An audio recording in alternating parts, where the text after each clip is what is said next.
Hi everybody, today we're doing Boursin creamed corn. Now the recipe calls for 6 ears of corn, but I'm doing a half a recipe today. So when I walk you through it, it's going to be for the half a recipe. It's just Billy and I. So I want 3 ears of corn and I want them cut from the cob. Now, do I think this is going to be best with fresh in-season corn? Yes. But I also think that you can absolutely do this with frozen corn when corn's not in season. Now the original green corn, it didn't have cream cheese, didn't have cream in it.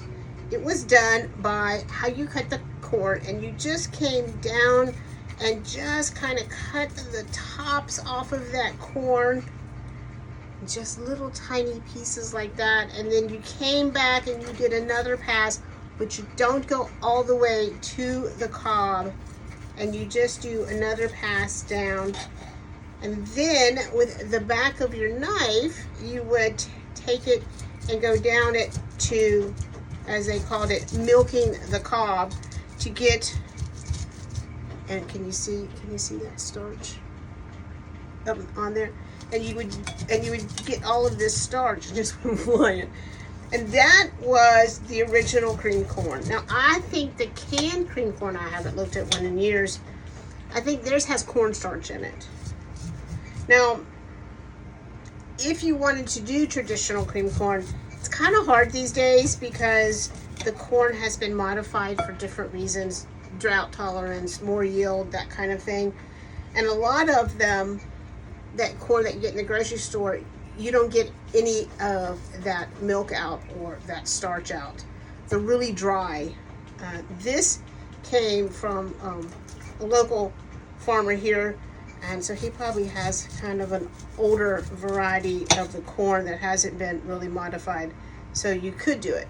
But we're going to do that kind of modern style cream corn where we're going to add some things to make it creamy. One of those is the Boursin cheese. So I've got my cast iron heating up. I just want medium low heat here, and I'm going to do a tablespoon of butter. One really great thing about this recipe is once your corn is off the cob, this part, it comes together in like 10 minutes. So easy to do. Now I've got half of a red onion finely diced, and I just want to do this over medium low heat. I just want to just kind of melt these onions, just really let them soften. And if you like jalapeno, I've done this with jalapenos and did a diced jalapeno in here. Really good. So if you like jalapenos, it's a great addition. So I'm just going to give these about 3 to 4 minutes. Okay, so now I'm going to turn the heat up to medium. Don't mind that noise. It's just Billy over there. And we're going to add our corn. I'm going to do a 1/4 teaspoon of my white pepper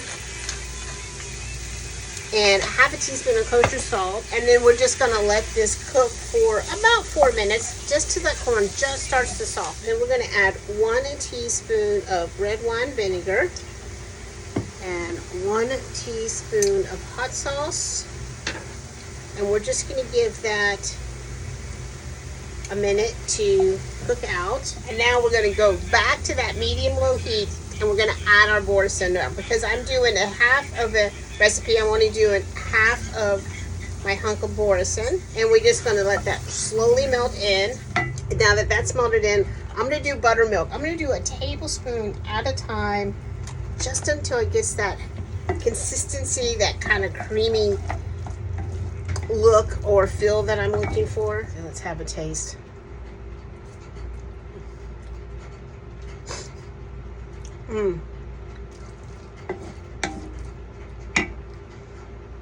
This is the best corn dish.